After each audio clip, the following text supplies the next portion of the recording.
Sr. Presidente, cumprimento a todos. Queria, em primeiro lugar, Sr. Presidente, se me permitir, dizer desde já que para mim foi e está a ser uma grande honra não só integrar esta Comissão Parlamentar de Inquérito, mas também assumir aqui as responsabilidades de elaboração do respectivo relatório. Os trabalhos desta Comissão ainda não terminaram, mas eu acho também que já é o momento de agradecer publicamente todo o apoio que tem sido prestado pelos serviços da Comissão Parlamentar, mas também fora da Comissão Parlamentar ao longo destes nossos meses de audições. O projeto que eu irei imediatamente apresentar é exatamente como o próprio relatório se chama. É um projeto de relatório, não será o relatório final. Aquele relatório final será aquele que resultará dos contributos que os grupos parlamentares venham a oferecer dentro do prazo que foi estabelecido e que mereçam naturalmente o acolhimento por parte do deputado relator. Permitam-me também e agora vamos ver se isto funciona direitinho, permitam-me também fazer desde já 2, 3 considerações iniciais antes da respectiva apresentação. E para dizer que o presente relatório não visa realizar julgamentos de caráter nem apreciações de conduta individuais, mas sim descrever e avaliar a atuação do 21º Governo Constitucional e apenas deste, no âmbito do objeto estrito desta Comissão Parlamentar de Inquérito e contribuir nos casos aplicáveis para a melhoria e aperfeiçoamento dos processos em futuras situações de calamidade similares, não olvidando o contexto de imediatismo e urgência que a situação de catástrofe gerou, demandando a oferta de respostas céleres a muitas das necessidades verificadas. Dizer também que o projeto de relatório não acolhe qualquer referência a eventuais situações fraudulentas que tenham sido ou estejam a ser objeto de investigação criminal.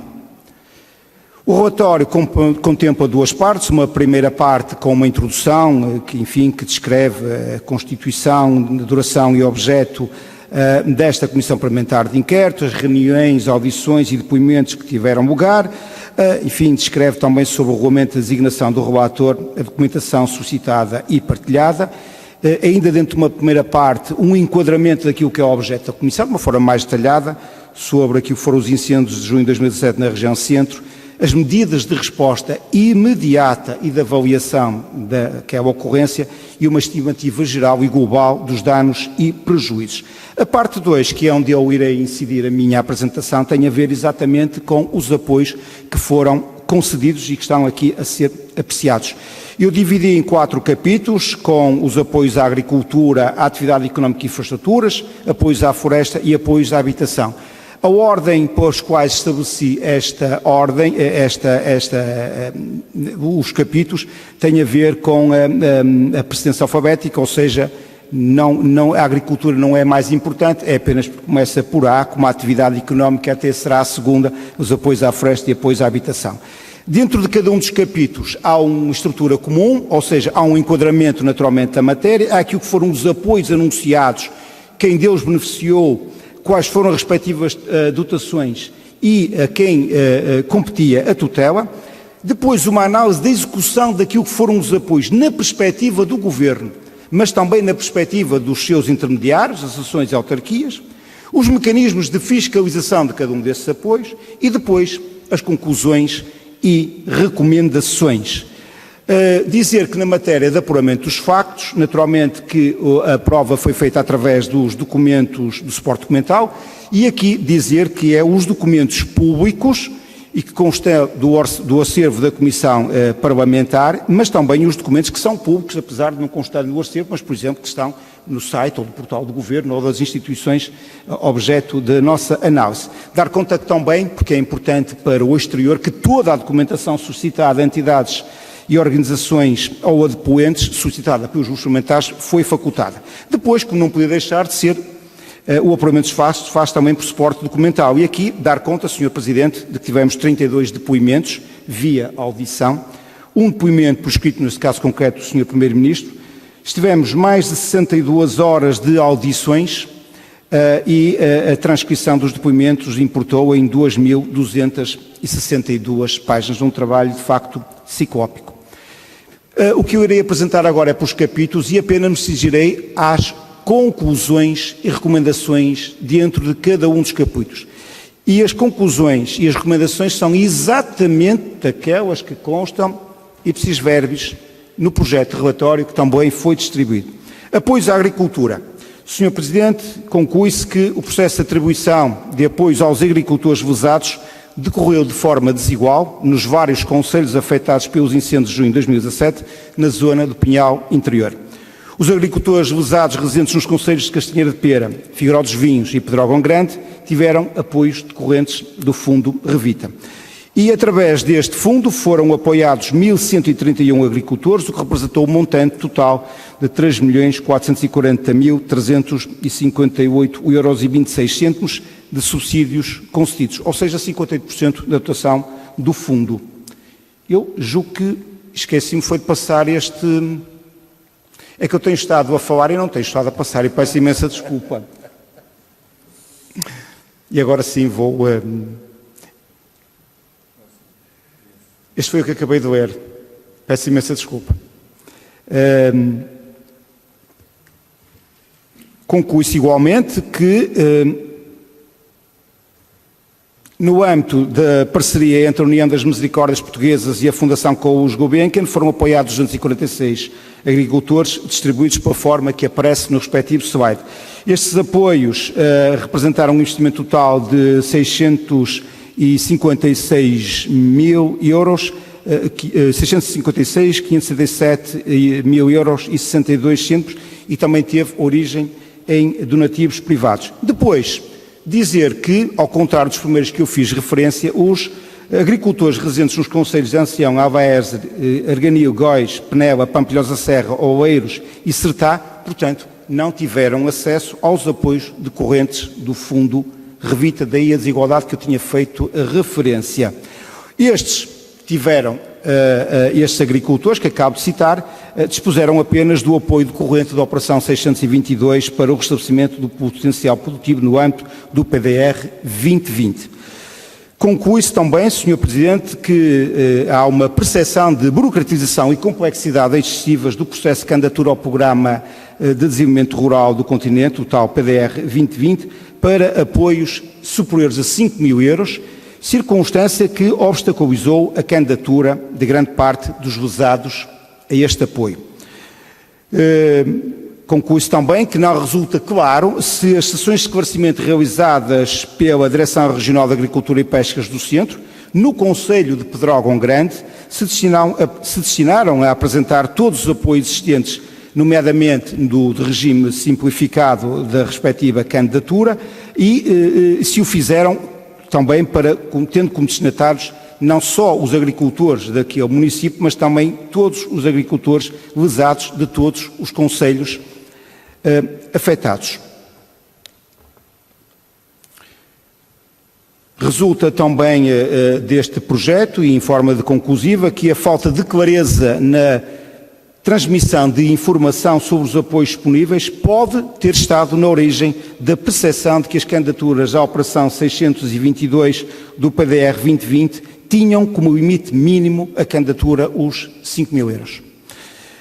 Nesta circunstância, aliás, o Sr. Presidente do Conselho de Gestão do Fundo Revita afirmou desconhecer o conteúdo do despacho 6.420/2017, 24 de julho do Ministério da Agricultura, Florestas e Desenvolvimento Rural, que adaptou o regime de aplicação da Operação 622 para o restabelecimento do potencial produtivo PDR 2020 para uma subvenção não reembolsável de 100% até 5 mil euros. Portanto, o que eu quero aqui dizer com isto é que durante bastante tempo nós tínhamos interpretado que o PDR 2020 não incorporava os apoios para montantes inferiores a 5 mil. E há de facto essa percepção errada que se concluiu depois por uma audição, que agora não vou naturalmente desenvolver, que afinal estes montantes também era possível este tipo de candidaturas. O desconhecimento deste despacho, do referido despacho que eu fiz referência, e a consequente percepção da existência de uma lacuna de apoio financeiro entre os 1.053,31 € e os tais 5 mil euros para os agricultores lesados, esteve na origem da elaboração do Conselho de Gestão do Fundo Revita, tomada a 12 de setembro, foi a partir deste momento que se decidiu canalizar parte dos donativos para o apoio aos agricultores lesados.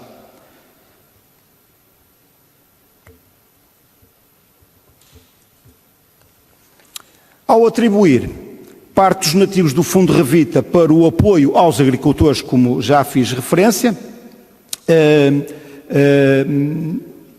ao abrigo da referida alínea número 2 do artigo 3º do regulamento deste fundo, segundo o qual se poderia apoiar outras necessidades de apoio devidamente identificadas, desde que não cobertas por medidas de política pública em vigor ou de caráter gestionário dirigidas às áreas e populações afetadas por incêndios, e considerando o despacho, já citado por 3 vezes, o 6.420, que constitui o quadro legal de uma medida de política pública em vigor à data da deliberação do Conselho de Gestão do Fundo Revita, esta, do ponto de vista do relator, constitui um incumprimento do regulamento interno do mesmo fundo.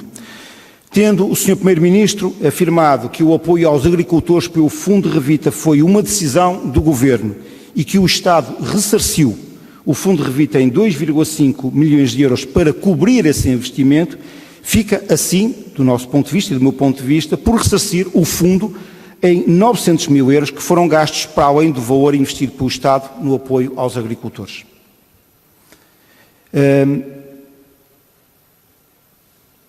Conclui-se também que todos os autarcas ouvidos no âmbito da Comissão não demonstraram ter tido conhecimento da adaptação da Operação 622 para o restabelecimento do potencial produtivo do PDR 2020, que possibilitou as candidaturas para montantes de 5 mil euros através do PDR 2020.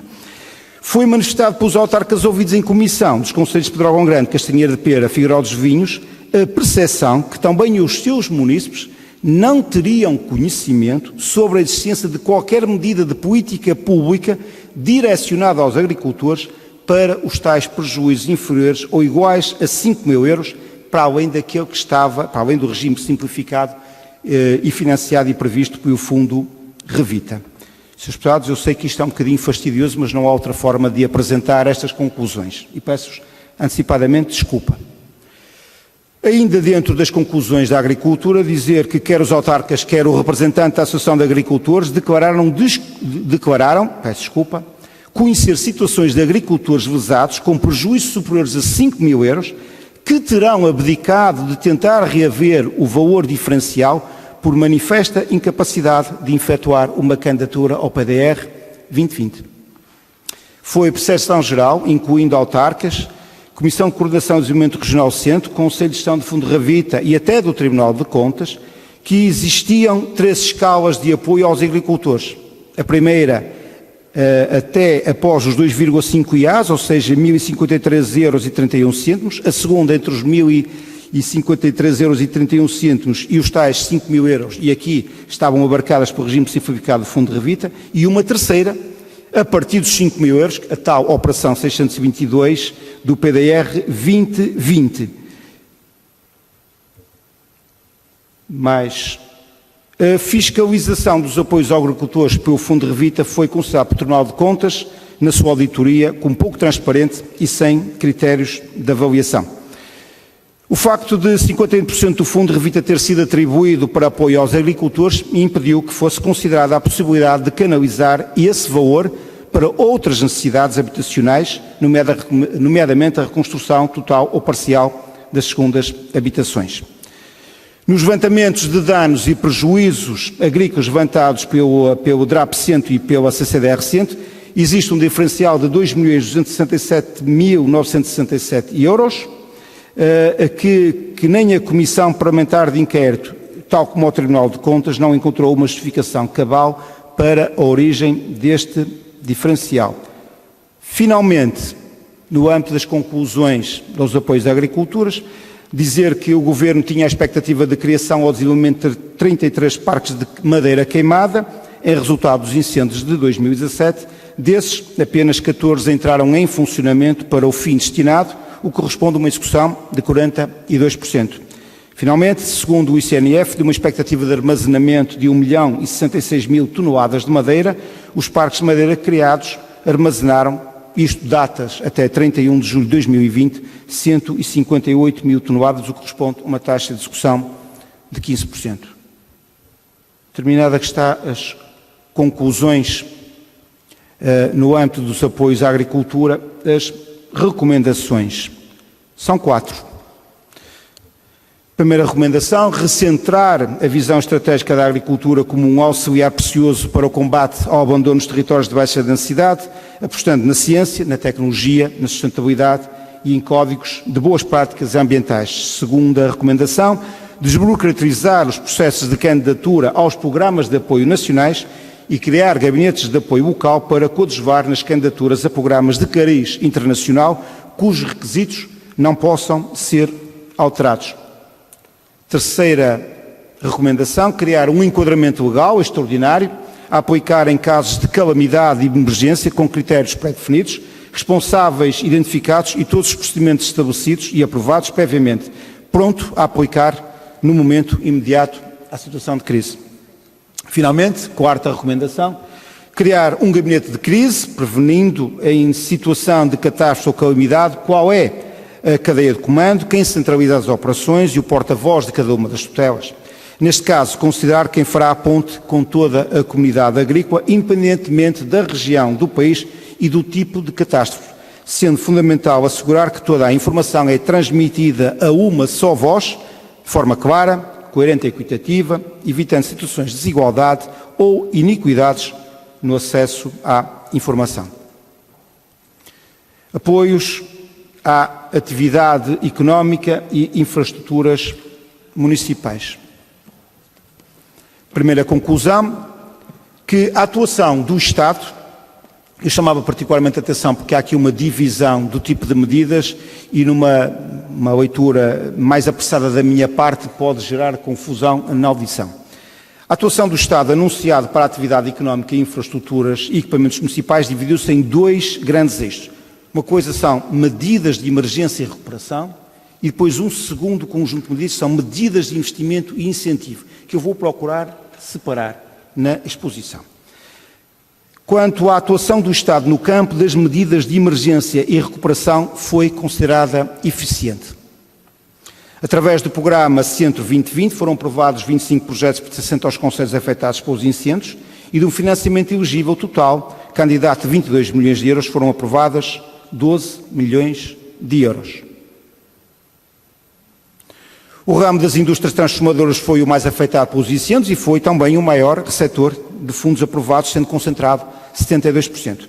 A percepção generalizada que se retira da audição dos depoentes é de que as empresas receberam os apoios necessários para retomar a sua atividade com alguma celeridade, não tendo sido colocados em causa os postos de trabalho existentes.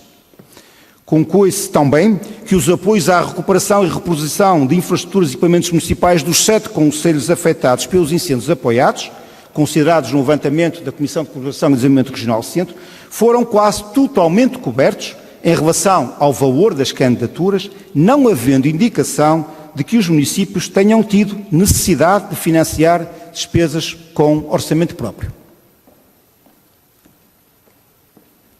Dizer que, neste contexto e na rúbrica de infraestruturas e equipamentos municipais, através do programa Centro 2020, foram aprovadas 39 candidaturas, respeitando-se aos municípios de Castanheira de Pera, Figueiró dos Vinhos, Penela, Sertã, Pedrógão Grande, Góis e Pampilhosa da Serra. O investimento total elegível foi financiado 85% pelo Fundo Portugal Centro 2020 e em 15% pelo Fundo de Emergência Municipal. O valor aprovado foi de 15,4 milhões de euros, inferior ao valor estimado pelos municípios para a recuperação de infraestruturas municipais, que foi de 17,2 milhões de euros, mas como eu referi anteriormente, não há indicação de que os municípios tenham tido necessidade de investir do seu orçamento próprio para a recuperação destas infraestruturas. Ficou demonstrado que realizaram-se várias sessões de esclarecimento pela CCDR Centro relativamente aos programas do Centro 2020 abertos e aos processos concursais aos quais as empresas se poderiam candidatar. Os autarcas não demonstraram em audição conhecimento concreto sobre a fonte de financiamento dos apoios às empresas, pelo que se deduz que não tenham sido envolvidos nos processos de divulgação daqueles. Contudo, a falta de envolvimento dos autarcas nestas sessões de esclarecimento não obstaculizou os processos de candidatura nem o acesso das empresas aos mesmos. Ficou também demonstrado que algumas das empresas que receberam apoios comunitários conseguiram reerguer-se de forma mais robusta, melhorar as suas infraestruturas e criar mais postos de trabalho.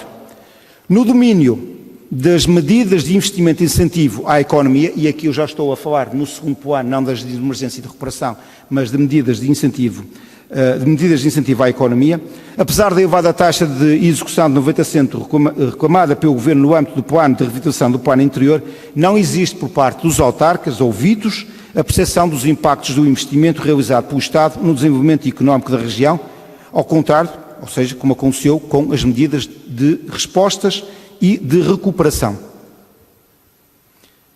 Finalmente, não foi possível no decorrer dos trabalhos desta Comissão obter dados sobre o número de candidaturas à linha de crédito criada pelo despacho normativo número 10/2017, 9 de agosto, pela Secretaria de Estado de Turismo, destinada a fazer face às necessidades de tesouraria das empresas turísticas com atividade dos concelhos de Castanheira de Pera, Figueiró dos Vinhos e Pedrógão Grande. Recomendações.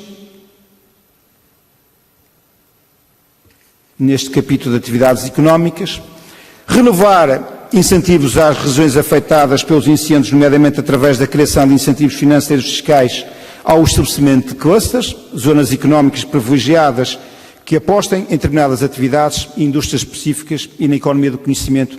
Uma segunda recomendação, apoiar e discriminar positivamente as empresas que escolham centralizar a sua sede e criar postos de trabalho qualificados na zona do Pinhal Interior. Terceira recomendação, fomentar o desenvolvimento das entidades nacionais de financiamento não bancário do investimento empresarial e atrair fundos de investimento e capitais de risco internacionais para apoiar o crescimento e consolidação externa das empresas mais promissoras.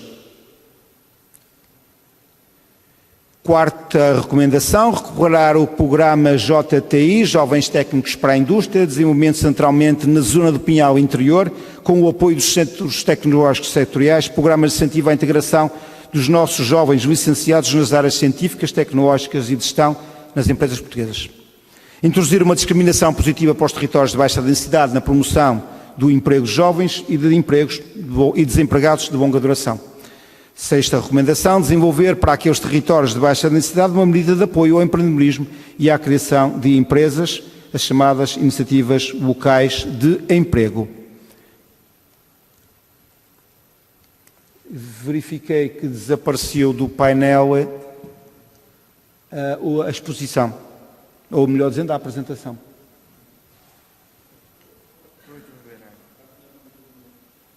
Eu talvez possa ter acontecido em outros momentos, eu peço desculpa, os seus deputados que têm os guiões não conseguem acompanhar em papel, mas as senhoras e os seus deputados que nos estão a acompanhar à distância, isso é que é todo impossível. A não ser acompanhar naturalmente se tiverem acesso ao seu mail. Já voltamos. Faz favor, tempo lá. Muito bem. Mais três recomendações. Desenvolver de uma forma integrada na zona do Pinhal Interior, criando circuitos de atividades turísticas mais sofisticadas no âmbito da natureza, gastronomia, artesanato, história e produtos locais. Apoiar os produtores culturais da zona do Pinhal Interior que desenvolvam projetos com sucesso comercial e fomentem o turismo interno e externo. Finalmente, desenvolver programas que incrementam o turismo de natureza do nosso país e, sobretudo, em zonas de baixa densidade, para a promoção interna e externa do interior de Portugal. Floresta. Apoios à floresta. Conclusões. O risco de incêndio na região do Pinhal do Interior mantém-se muito elevado, existindo uma grande preocupação sobre a possibilidade de uma nova tragédia se voltar a repetir. Não foi utilizado o Fundo Florestal Permanente, um instrumento financeiro criado para a concretização dos objetivos da Estratégia Nacional para as Florestas. No âmbito do POCEUR, Programa Operacional de Sustentabilidade e Eficiência no Uso de Recursos, foram aprovadas 10 candidaturas em 7 concelhos afetados pelos incêndios do Pinhal Interior. E de um total de despesas elegíveis de 1.765.000 euros, foram aprovadas 1.499.000 euros de financiamento comunitário. Conclui-se igualmente dos trabalhos que a reforma da floresta é um trabalho muito exigente, muito complexo, que exigirá uma transformação profunda da floresta, que se deverá prolongar por muitos anos e só será visível a longo prazo.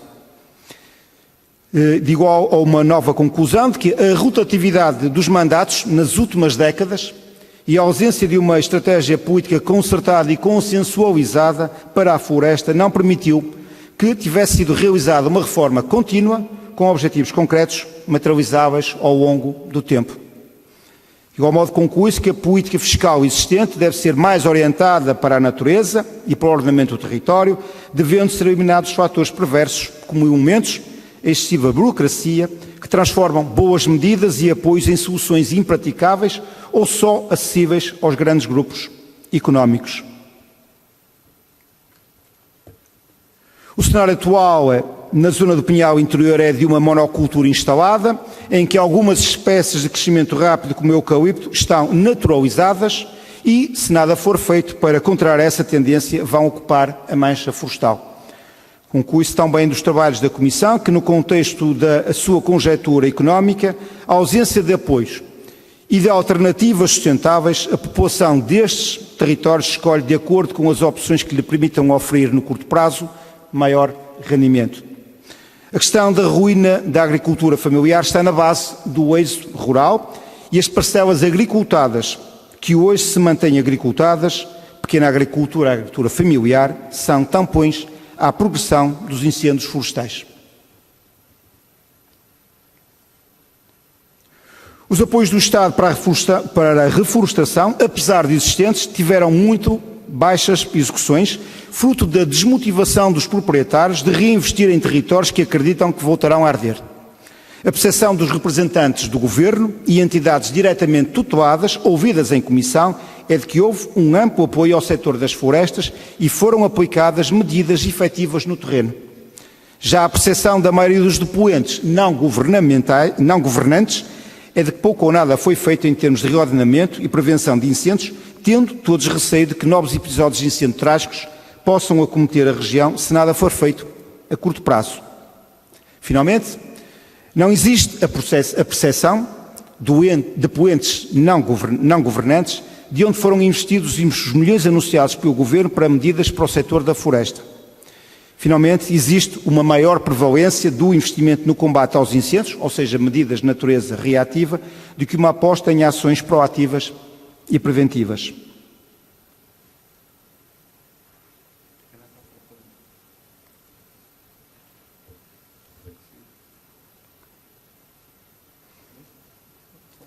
Recomendações.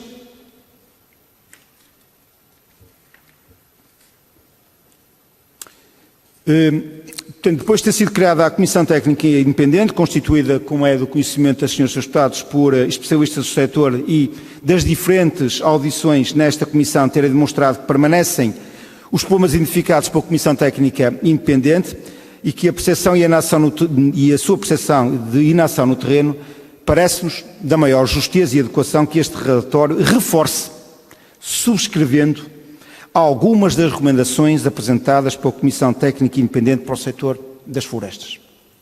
E nesse contexto, recomenda-se que o sistema de defesa da floresta contra incêndios deve conseguir considerar dois eixos de atuação que são distintos na sua natureza, mas necessariamente devem estar interligados em termos de políticas públicas, metas e agentes intervenientes. A saber, por um lado, a defesa de pessoas e bens e, por outro, a proteção da floresta. Conclui-se também que o Sistema Nacional de Gestão Integrada de Fogos Rurais, nome pelo qual a Comissão Técnica Independente sugere que o sistema seja chamado, deve contemplar, no seguimento da recomendação anterior, essas duas componentes, a proteção contra incêndios rurais, abrangendo pessoas e bens, e, um segundo momento, a gestão de fogos rurais, focada para os espaços florestais. Recomenda-se que não deve haver um desequilíbrio no foco dado às duas componentes, devendo ambas ser consideradas essenciais e complementares à eficácia do sistema. Recomenda-se igualmente que os intervenientes na prevenção e gestão de fogos florestais têm de fazer parte dos processos de tomada de decisão operacional no combate aos incêndios. Recomenda-se igualmente que deve ser realizada uma avaliação global externa ao Sistema Nacional de Defesa da Floresta contra Incêndios, que integre a análise da eficiência de investimentos realizados, e esta avaliação não substitui as avaliações periódicas internas que devem ser realizadas às duas componentes do sistema a que fiz referência. Subscreve-se igualmente a proposta da criação da Agência para a Gestão Integrada de Fogos Rurais, acolhida pela presença do Conselho de Ministros, com vista a atingir melhores níveis de qualificação, racionalidade, planeamento estratégico e operacionalidade do sistema. Ao nível de recursos humanos, cujo déficit é identificado como uma das maiores fragilidades do sistema, sugere-se um maior esforço de qualificação através da fixação de perfis profissionais adequados às diversas funções e da formação exigida para a respectiva integração. Para este efeito, deve o sistema português seguir o perfil de qualificações europeus que permite a definição de conteúdos funcionais associados às diversas funções previstas na proteção civil.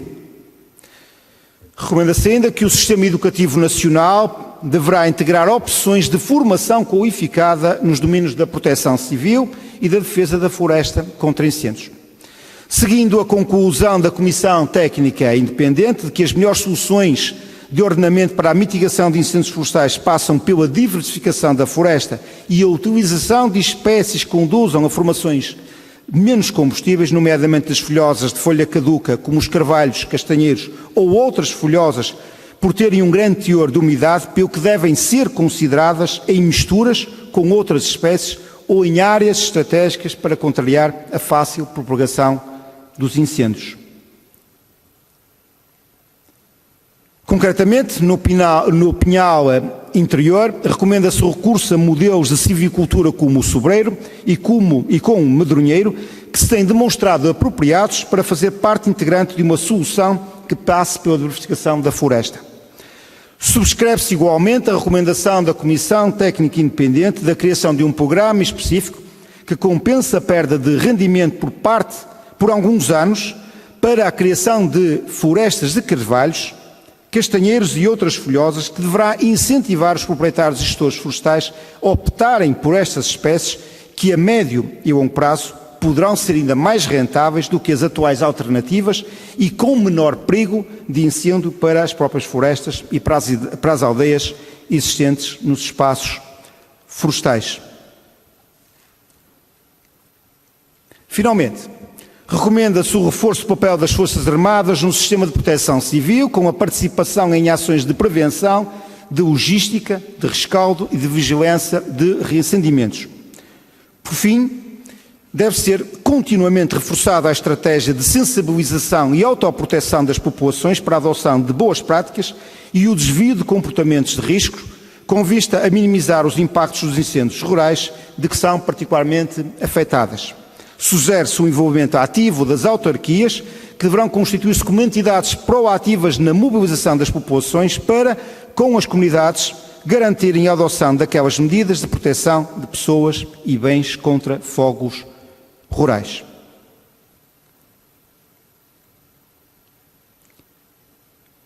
Por fim, último capítulo, apoios à habitação.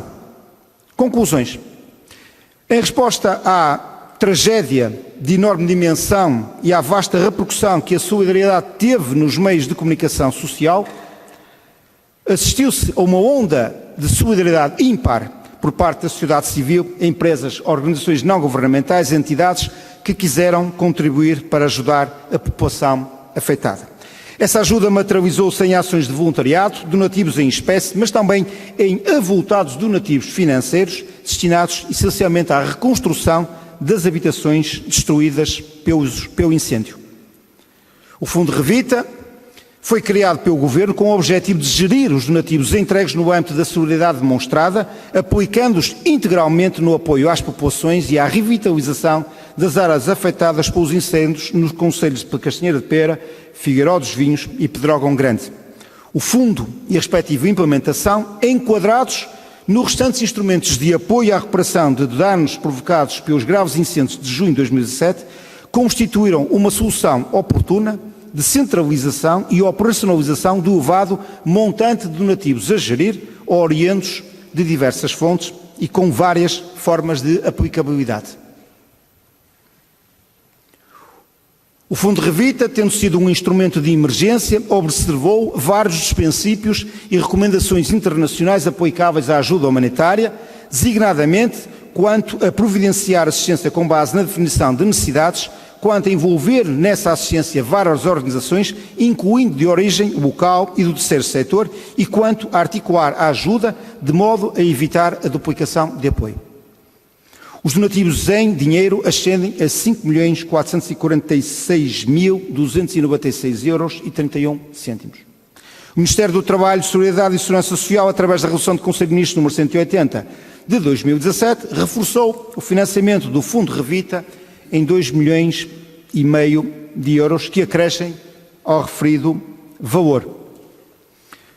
O Fundo Revita teve diretamente a seu cargo a reabilitação de 99 casas, encontrando-se concluídas 89, sendo que 5 são suspensas e outras 5 ainda estão em execução. No que respeita a habitações respectivo apetrechamento, o valor total foi de 2.964.111 euros e 86 cêntimos. O saldo atual do Fundo Revita é de 1.530.773 euros e 76 cêntimos.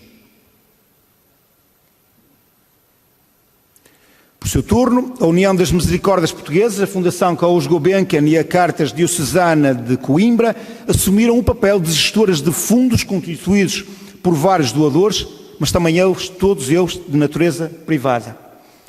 No total, foram identificadas 259 casas de primeira habitação para construção. Destas, 246 casas encontram-se concluídas e as restantes 13 habitações encontram-se em execução ou suspensas a aguardar finalização dos processos que se encontram em trâmite judicial. A reconstrução das habitações permanentes foi integralmente apoiada pelo Estado ou entidades doadoras. Conclui-se também dos trabalhos desta Comissão que o Fundo Revita apoiou a reconstrução das habitações permanentes dos concelhos de Pedrógão Grande, Figueiró dos Vinhos e Castanheira de Pera. As habitações permanentes situadas nos restantes concelhos afetados pelos incêndios de junho de 2017, nomeadamente em Pampilhosa da Serra, Sertá, Arganil e Góis, foram apoiadas na totalidade por entidades doadoras protocoladas com o Fundo Revita e ou com o Instituto de Segurança Social.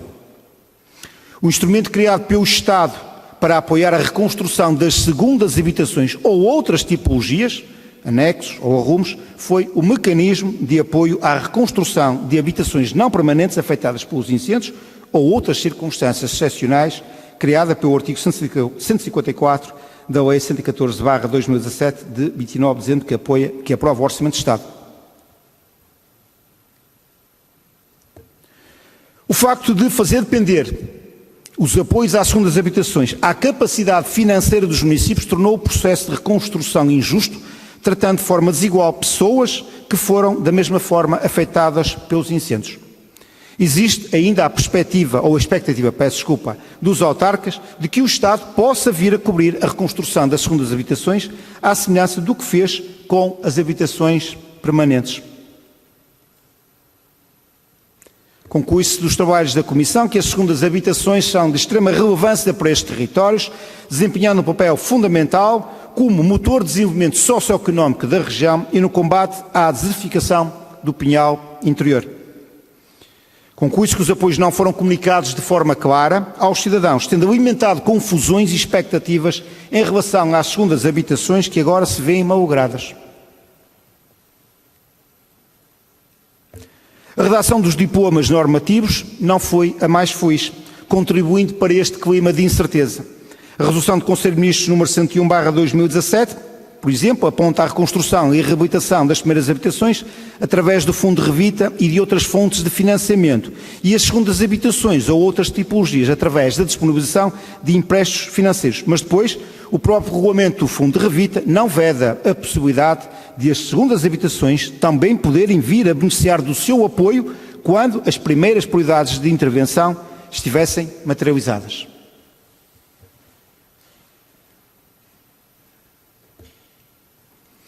No relatório do levantamento dos dados da Comissão de Desenvolvimento Regional Centro foram identificados no conjunto dos concelhos afetados por incêndio de 17 a 21 de junho 205 casas de segunda habitação. Contudo, este número, não tendo sido atualizado no decorrer do processo, pode ter sofrido alteração na medida em que o mesmo aconteceu no caso das habitações permanentes. Se bem se recordam, no primeiro levantamento foram identificadas 169 habitações, mas acabaram por ser intervencionadas 259 casas classificadas como primeiras habitações. Assim, não existindo nenhuma outra contagem do número total de casas classificadas como segundas habitações, tomaremos as 205 como referência com a devida ressalva supra-referida.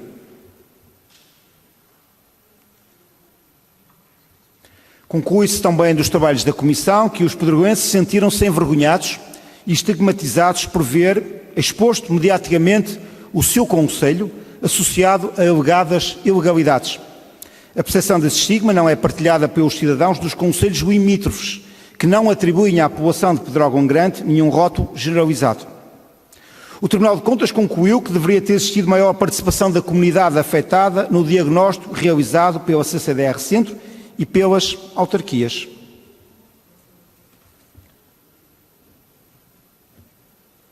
O não envolvimento da sociedade civil, nomeadamente da comunidade afetada, poderá ter levado a falhas na identificação das reais necessidades. A multidisciplinaridade das equipas que fizeram os primeiros levantamentos no terreno foi considerada importante, dado que cobriu várias variantes de tecnicidade que favoreciam independência na análise. Os diagnósticos subsequentes, que não dispuseram das mesmas equipas multidisciplinares e dependeram, quase em exclusivo, de pareceres dos municípios, ficaram feridos na sua independência, na medida em que a seleção foi feita por partes interessadas e envolvidas no processo. Conclui-se também dos trabalhos desta Comissão Parlamentar que o imediatismo e urgência que esta situação de catástrofe gerou, bem como a necessidade de dar respostas adequadas às principais necessidades, permitem atribuir ao processo um grau de tolerância ao erro, justificável pela celeridade do processo. Tal grau vai sendo cada vez mais diminuto com o distanciamento temporal e a possibilidade de readequação de medidas que se considere que possam ser melhoradas e se mantenham intocáveis como verdades absolutas. O processo de resposta às catástrofes, é tão mais perfeito quanto se aproximar das características recomendadas internacionalmente. Por fim, conclui-se que a execução de qualquer plano de ação em contexto de gestão de crise tem, por definição internacional, a beneficiar imensamente com a avaliação e acompanhamento permanente de técnicos ou entidades independentes. Última conclusão, este processo foi gerido sobretudo ao nível do poder local, tendo o Estado delegado nas autarquias locais, aquela que é a sua função de proteção de pessoas e bens. Recomendações.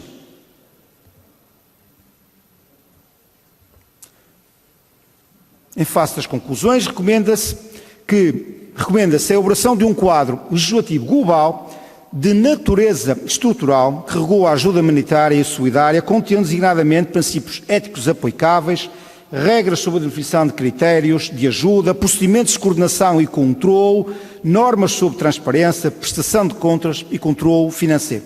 Neste âmbito, há que considerar o papel do Estado em termos de coordenação e acompanhamento e equacionar um possível mandato de controle financeiro público, mesmo para os casos em que os fundos provenham exclusivamente de donativos privados. Recomenda-se igualmente que, sob a égide deste quadro legislativo global, deve ser criado um fundo financeiro de caráter permanente, para onde devem ser centralizados todos os donativos para ajuda humanitária. No caso de, após a execução final do Fundo Revita, ficar valor por aplicar, recomenda-se que seja depositado neste fundo permanente, aguardando a oportunidade adequada de utilização em conformidade com a finalidade que foi doado. Recomenda-se que o fundo financeiro de caráter permanente deve ser reforçado com financiamento estatal. Recomenda-se que, terminado o processo de reconstrução das casas de primeira habitação, deve ser feito o levantamento do número correto de casas de segunda habitação que foram afetadas total ou parcialmente pelos incêndios de junho de 2017, quer tenham já sido alvo de intervenção por meios próprios ou outros, ou não.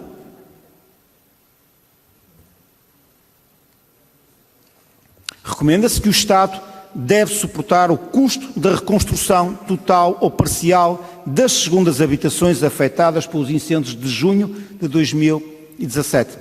Recomenda-se que o novo Fundo Financeiro de Caráter Permanente pode ser utilizado excepcionalmente para apoiar a reconstrução e reabilitação das segundas habitações afetadas pelos incêndios, objeto desta Comissão Parlamentar de Inquérito.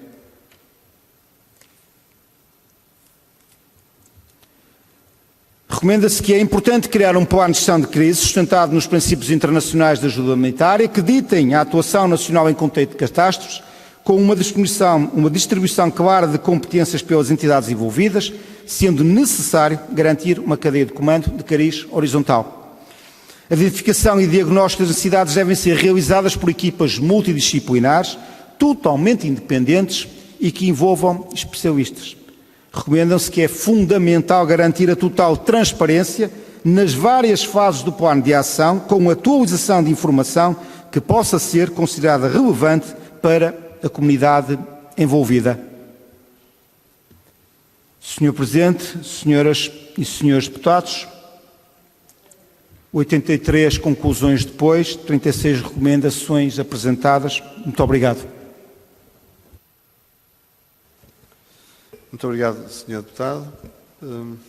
Não competindo, longe disso, ao Presidente da Comissão Parlamentar de Inquérito tecer considerações sobre... Se o Deputado não quer acrescentar alguma coisa, faz favor. Sr. Presidente, peço imensa desculpa. Queria começar como terminei. Isto é um projeto de relatório, não é o relatório final. O relatório final será aquele que resultar do conjunto de alterações sob a forma de aditamento, eliminação, correção, aperfeiçoamento que os parlamentares entendam apresentar no prazo estabelecido e que o relator fará acolher, havendo concordância do mesmo, no referido relatório e que agradece antecipadamente que elas sejam mesmo apresentadas. O contributo de todos é fundamental também para avaliarmos, enfim, fazermos a apreciação dos nossos trabalhos, mas também, como é o objetivo de todos nós, olhar para o futuro. Muito obrigado, Sr. Presidente.